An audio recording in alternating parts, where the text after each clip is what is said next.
আল্লাহ পাক আমাদের নবীজিকে উত্তম আদর্শ হিসেবে প্রেরণ করেছেন, পাঠিয়েছেন।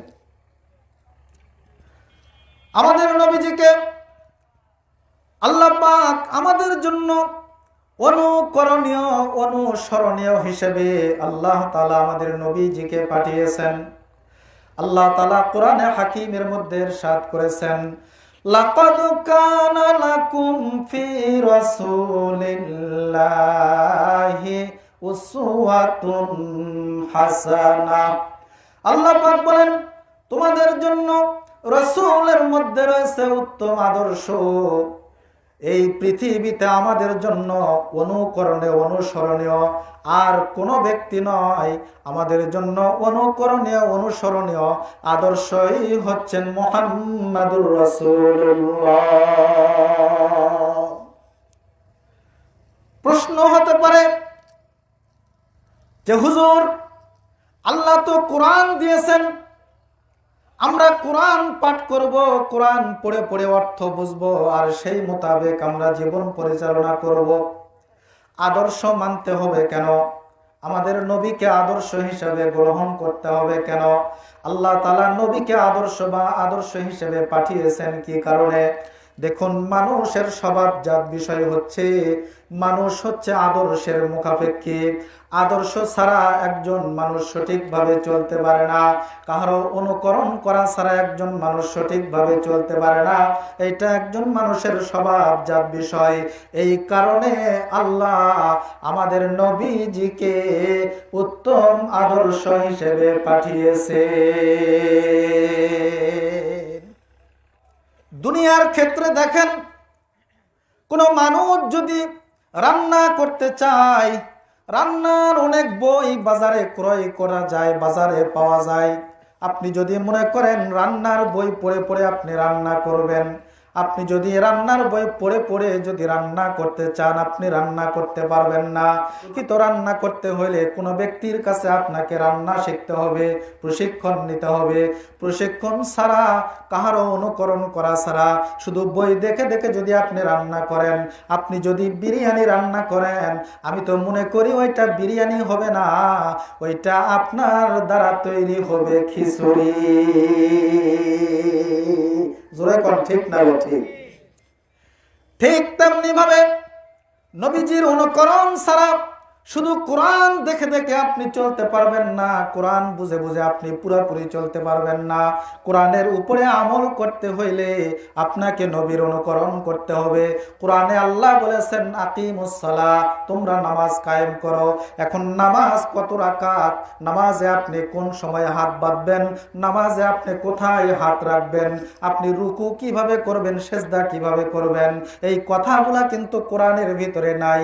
নামাজ কয় ওয়াক্ত, কোন ওয়াক্তে কত রাকাত নামাজ পড়বেন, এইটা যদি আপনি পুরাপুরি যদি আপনি কোরআনের উপরে আমল করতে চান, তাহলে আপনাকে নবীজিকেই আদর্শ মানতে হবে।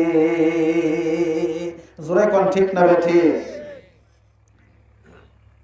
কোন ব্যক্তি ডাক্তারি বই পড়ে পড়ে যদি ডাক্তারি শিখে, আপনারা কি মনে করেন সে প্রকৃত ডাক্তার হতে পারবে?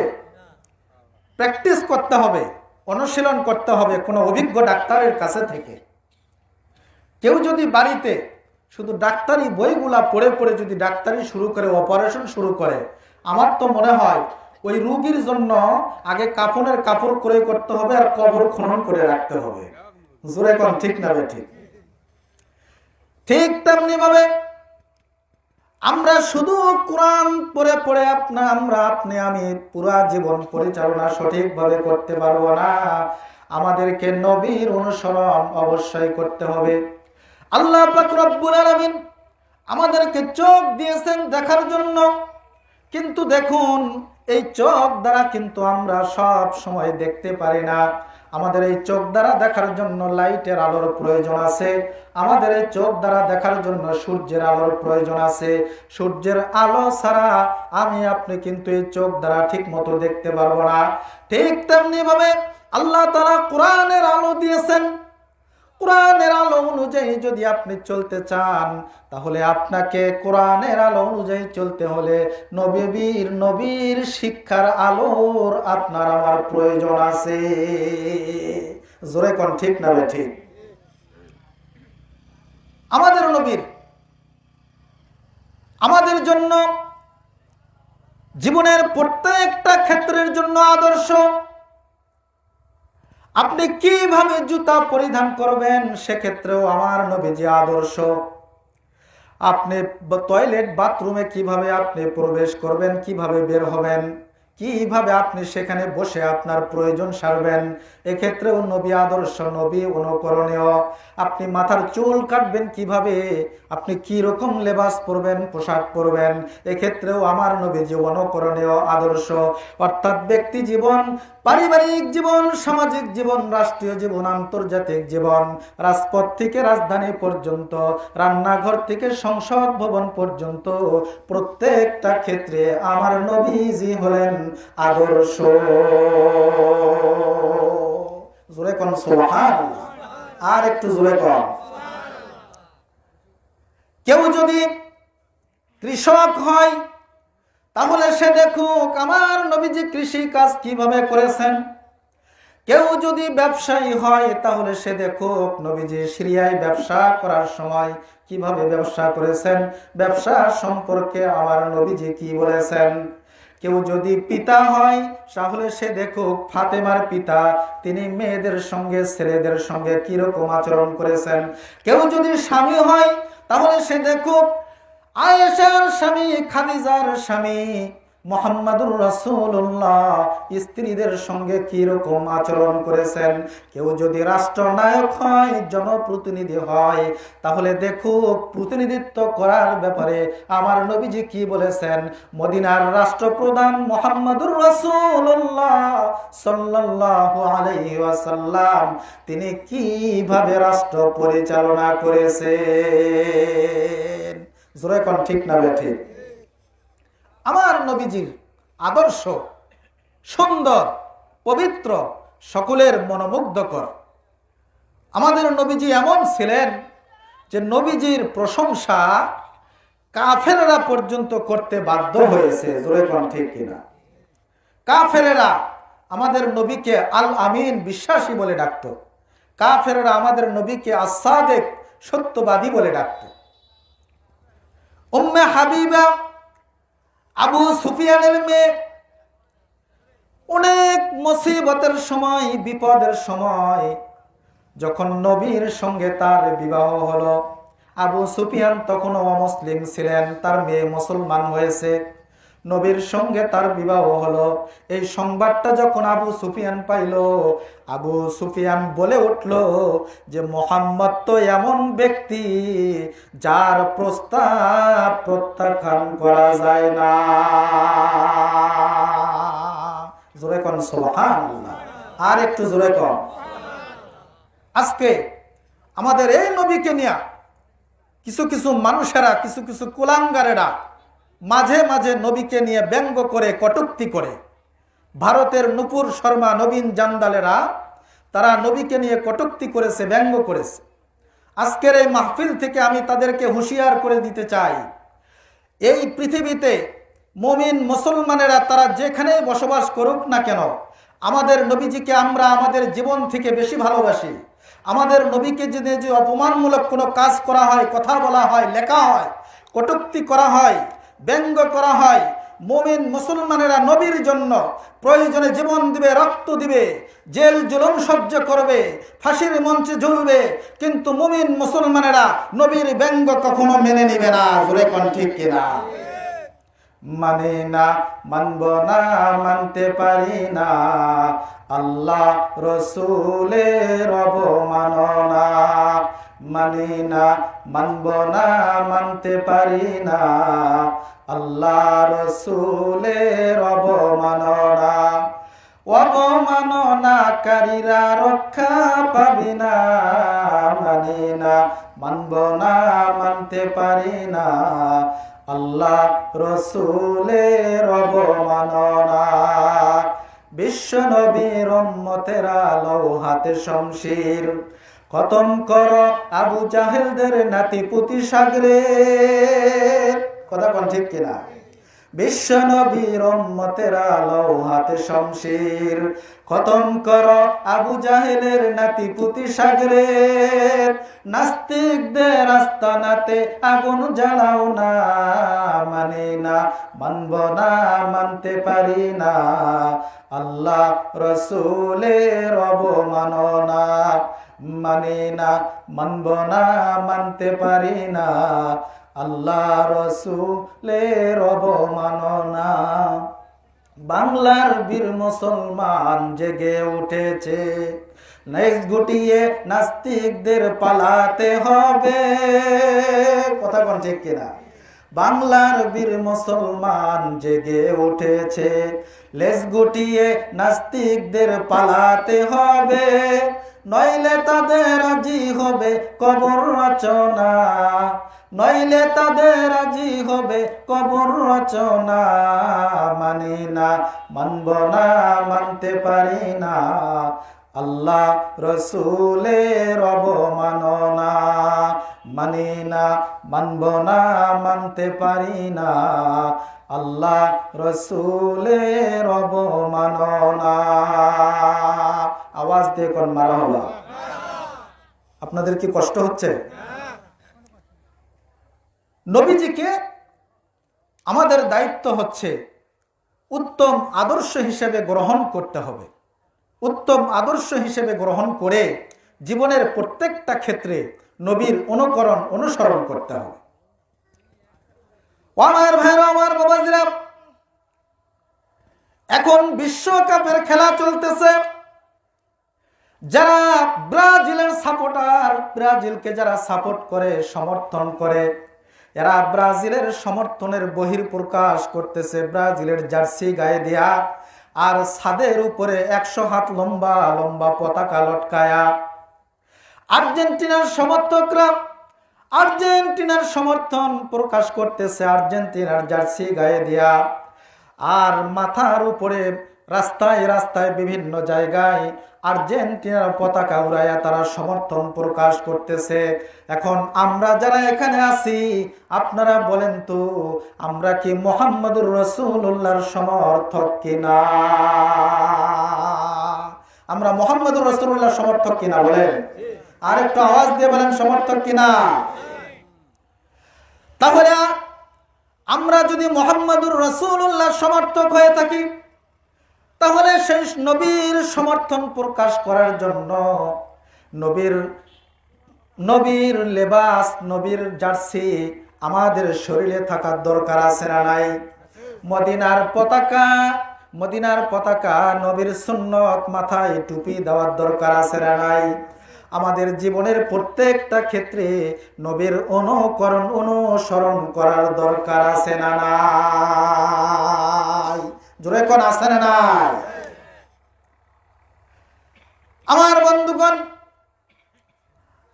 আজকে আমাদের সমাজে কিছু মানুষ আছে যারা নবীর জন্মে আনন্দ প্রকাশ করে, খুশি উদযাপন করে, মৌখিকভাবে নবীর গুণগান গায়।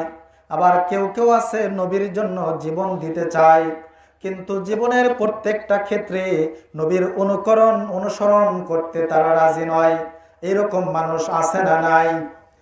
মৌখিকভাবে নবীর গুণগান গায়, নবীর জন্মে খুশি উদযাপন করে, নবীর জন্য জীবন দিতে চায়, কিন্তু নবীর আদর্শ নিজের জীবনে বাস্তবায়ন করতে চায় না। এইরকম অবস্থা যাদের, এই চরিত্রটা হচ্ছে আবু লাহাব, আবু তালেবের চরিত্র। কথা কোন ঠিক কিনা? আবু লাহাব নবীর জন্মে কত খুশি হয়েছিল। নবীজির জন্মের সংবাদটা, তার একটা বাদী ছিল, খুব দামি বাদী, যার অনেক টাকা মূল্য ছিল, লক্ষ লক্ষ টাকা যার মূল্য। সেই বাদী এসে আবু লাহাবকে সংবাদ দিল যে আপনার ভাতিজার জন্ম হয়েছে। এই কথাটা শোনার পরে আবুল আহাব নবীর জন্মে এত খুশি হলো, নবীর জন্মে খুশি হইয়া সাথে সাথে ওই বাদীকে আবুল আহাব আজাদ করে দিল, আজাদ করে দিল। তাহলে খুশিটা কম না বেশি? কম। কম না বেশি? বেশি। কিন্তু এই আবুল আহাবকে আমার নবীজি একদিন তিনি তার নিকট আত্মীয় স্বজনদেরকে ডাকলেন, আহ্বান করলেন, পাহাড়ের টিলার উপরে চড়ে আওয়াজ দিয়ে তাদেরকে তিনি ডাকলেন, আহ্বান করলেন। আবুল আহাব সহ তার নিকট আত্মীয় স্বজনগণ তারা উপস্থিত হইলেন। উপস্থিত হওয়ার পরে আমার নবীজি তাদেরকে বললেন, আমি যদি তোমাদেরকে বলি যে এই পাহাড়ের অপর পাশে শত্রু দল অস্ত্র শস্ত্রে সজ্জিত হয়ে তোমাদের উপরে আক্রমণ করার জন্য অপেক্ষায় আছে, তোমরা কি সেই কথাটা বিশ্বাস করবা নাকি? আবুল আহাব বলল, ভাতিজা তুমি তো সত্যবাদী, জীবনে কোনো দিন তুমি মিথ্যা কথা বলো নাই, আমরা অবশ্যই তোমার সেই কথা বিশ্বাস করব। নবীজি বললেন, তাহলে শুনে নেন, আপনারা মূর্তি পূজা করেন না, আপনারা আল্লাহকে এক আল্লাহ হিসেবে মেনে নেন, আর আখিরি নবী হিসেবে মুহাম্মদুর রাসূলুল্লাহ আমাকে মেনে নেন, তাহলে আপনারা জাহান্নামের আযাব থেকে চিরকালের জন্য আপনারা মুক্তি পাবেন। এই কথাটা যখন বলেছে, কাফেরদের উচিত ছিল নবীর এই কথাকে মেনে নেওয়া, বিশ্বাস করে নেওয়া, কারণ তারাই কিছুক্ষণ পূর্বে বলেছে আপনি মিথ্যা কথা কখনো বলেন না, তাহলে নবীর এই কথাটাও কিন্তু সত্য কথা। কিন্তু কাফেররা আবুল আহাব নবীর চাচা হয়ে তৎক্ষণাৎ সে বলে ফেললো, তোমার সারা দিন ধ্বংস হোক, এইরকম একটা অনর্থক কথা বলার জন্য তুমি আমাদের সময়কে নষ্ট করলা। জোরে কর নাউজুবিল্লাহ, আর একটু আওয়াজ দিয়ে কর নাউজুবিল্লাহ। আবুল আহাব যখন এই কথা বলল, আল্লাহ তাআলা সূরা লাহাব নাজিল করে দিলেন। সূরা লাহাব নাজিল করে আল্লাহ পাক জানিয়ে দিলেন যে আমার নবীজির পুরা দিন ধ্বংস হবে না, আমার নবীজির সময় ধ্বংস হবে না, বরং আবুল আহাব ধ্বংস। এই ধ্বংসযজ্ঞ থেকে তার সন্তান, তার সম্পদ তাকে রক্ষা করতে পারবে না। আবুল আহাবকে চিরস্থায়ী জাহান্নামের মধ্যে থাকতে হবে। এখন আসুন আমি যেই কথাটা আপনাদেরকে বলতে চাই, নবীর জন্মে খুশি হওয়ার কারণে কেউ যদি জান্নাত পাইতো, কেউ যদি নবীর আশেক হইতে পারত, তাহলে কিন্তু আবুল আহাবই সব থেকে বেশি বড় আশেক হইতো। কথা কোন ঠিক না ঠিক? আবুল আহাব সেই কিন্তু সবার আগে জান্নাতে যেতে পারত, কিন্তু সে জান্নাতে যেতে পারবে না, চিরস্থায়ী জাহান্নামে থাকবে। তার কারণ হলো, যদিও নবীর জন্মে উদযাপন করেছে, খুশি করেছে, কিন্তু নবীর আদর্শকে গ্রহণ করে নাই। জোরে কোন ঠিক না ঠিক? নবীর আরেক চাচার দিকে দেখেন, আবু তালেব। নবীর দাদা আব্দুল মুত্তালিবের যখন ইন্তেকাল হলো, আব্দুল মুত্তালিবের ইন্তেকাল হওয়ার পরে নবীর দেখাশোনা করেন নবীর চাচা আবু তালেব। বিবি খাদিজার সঙ্গে নবীজির যখন বিবাহ হয়, আবু তালেবই কিন্তু বিবাহের খুতবা পড়েছিল। এই আবু তালেবকে মক্কার কাফেররা এসে অভিযোগ দিল, আপনার ভাতিজা আমাদের মূর্তির বিরুদ্ধে কথা বলে, আমাদের মূর্তিকে খারাপ বলে, আপনার ভাতিজাকে এই কাজ থেকে বিরত রাখুন, অথবা আপনার ভাতিজাকে আমাদের হাতে তুলে দেন। এই কথা শোনার পরে আবু তালেব নবীজিকে ডাকলেন, ডাকার পরে বললেন, ভাতিজা তোমার বিরুদ্ধে অভিযোগ এসেছে, তুমি মূর্তির বিরুদ্ধে কথা বলতেছ, মূর্তিকে খারাপ বলতেছ, তুমি মূর্তিকে খারাপ বলো না, তোমার এই কাজ থেকে তুমি বিরত থাকো। এই কথা শোনার পরে আমার নবীজি দু চোখের পানি ছেড়ে দিয়ে কান্না আরম্ভ করলেন এবং চাচাকে উদ্দেশ্য করে বললেন, চাচা আপনি আমার সঙ্গে যদি আপনি থাকেন আর না থাকেন, আমি যতদিন বেঁচে থাকবো আল্লাহ তাআলা আমাকে মূর্তির বিরুদ্ধে কথা বলার জন্যই আমাকে পাঠিয়েছেন। যতদিন বেঁচে থাকবো এই মূর্তির বিরুদ্ধে আমি কথা বলতেই থাকবো। আপনি যদি আমার সঙ্গে যদি না থাকেন, তারপরেও আমি মূর্তির বিরুদ্ধে আমি কথা বলতেই থাকবো। এই কথা যখন আবু তালেব শুনলেন, শোনার পরে বললেন, ভাতিজা ঠিক আছে, তুমি তোমার কাজ চালাইতে থাকো, আমার জীবদ্দশায় আমার শরীরে এক বিন্দু রক্ত থাকতে মক্কার কোনো কাফেরকে তোমার শরীরে আঘাত করতে দিব না। তোমার জন্য যদি জীবন দিতে হয় আমি জীবন দিব, কিন্তু তোমাকে মক্কার কাফেরদের হাতে সুপর্দ করব না। জোরে কোন সুবহানাল্লাহ।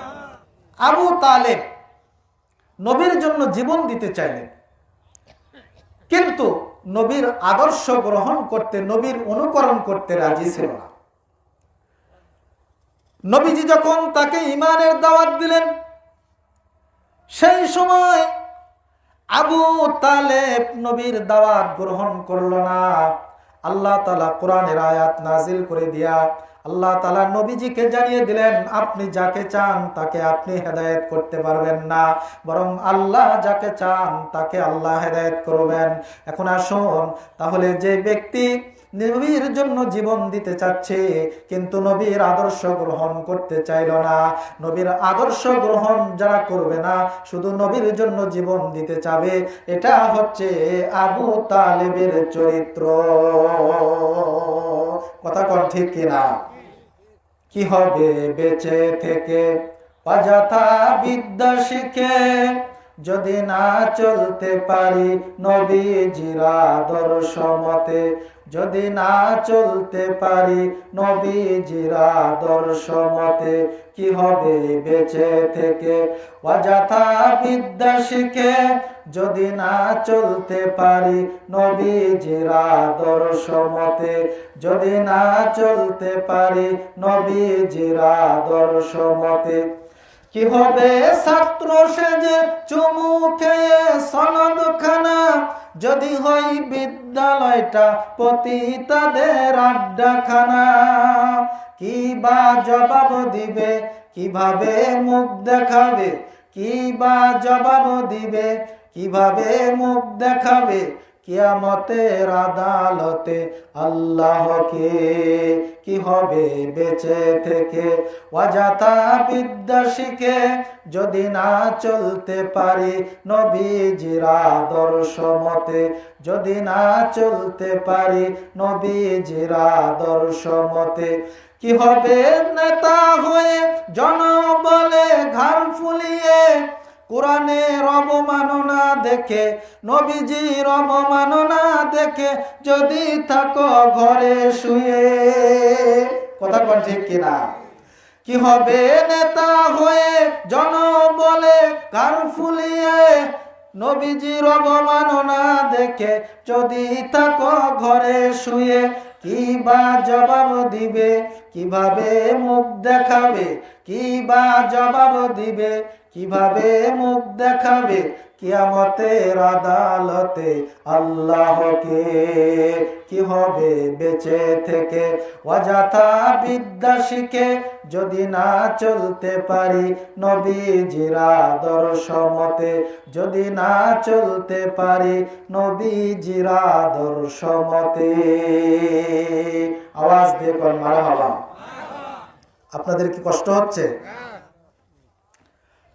আমাদেরকে নবীজিকে উত্তম আদর্শ হিসেবে গ্রহণ করে জীবনের প্রত্যেকটা ক্ষেত্রে নবীজির অনুকরণ করতে হবে।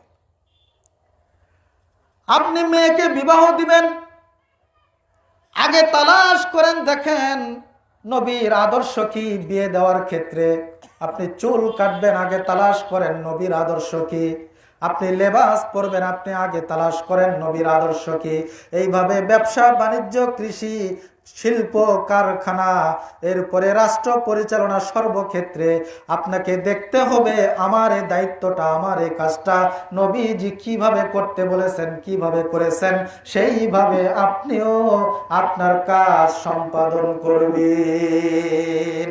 ও আমার ভাইরা, আমার বাবারা, আমরা নবীজির অনুকরণ ওইভাবে করব যেভাবে সাহাবায়ে কেরাম নবীর অনুকরণ করেছেন, অনুসরণ করেছেন। সাহাবায়ে কেরাম নবীর অনুকরণের উজ্জ্বল দৃষ্টান্ত, সাহাবায়ে কেরাম নবীর অনুকরণের তারা মডেল, তারা নমুনা। সাহাবায়ে কেরাম যেভাবে নবীর অনুকরণ করেছেন সেইভাবে নবীজির অনুকরণ করা। নবীজি একবার শুক্রবারের দিন মসজিদের ভিতরে জুমার খুতবা দিচ্ছিলেন। জুমার খুতবা দেওয়ার সময় কিছু মানুষ চতুর্দিক দিয়ে দাঁড়িয়েছিল। আজকালকার মাহফিলের সময় যেমন দেখা যায় কিছু মানুষ বসে থাকে আর কিছু মানুষ দাঁড়িয়ে থাকে। এই দাঁড়িয়ে থাকা মানুষগুলাকে লক্ষ্য করে আমার নবীজি বললেন, তোমরা বসো। এই মসজিদের ভিতরের মানুষদেরকে বলেছেন বসো। রাস্তায় যে সমস্ত মানুষেরা আছে তাদেরকে কিন্তু নবী বলেন নাই। কিন্তু রাস্তায় একজন সাহাবী আসতেছিলেন। সাহাবী যখন শুনলেন, তার কানের ভিতরে আওয়াজ গেল যে আমার নবীজি সাহাবায়ে কেরামদেরকে লক্ষ্য করে বললেন বসো। এই কথাটা শোনার সাথে সাথে ওই রাস্তার মধ্যে তৎক্ষণাৎ সাহাবী বসে পড়েছে। জোরে কোন সুবহানাল্লাহ। আরেকটু আওয়াজ দিয়ে কোন। এইভাবে সাহাবায়ে কেরাম নবীর অনুকরণ করেছে।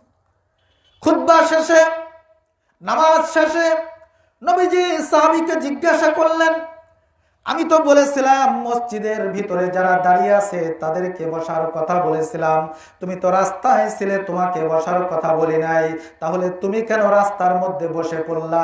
সাহাবী বলেন, ইয়া রাসূলুল্লাহ, ইয়া হাবিবাল্লাহ, হুজুর, যখন আমার কানের ভিতরে আপনার নির্দেশের আওয়াজ চলে এসেছে যে তোমরা বসো, এই আওয়াজ শোনার পরে আমার একদম সাহস ছিল না যে এক কদম আমি সামনে বাড়াবো, কারণ আপনার নির্দেশের পরে আর কোনো কিছু করার সুযোগ নাই। এই জন্য আমি সাথে সাথে রাস্তার মধ্যেই বসে পড়েছি। জোরে কোন সুবহান।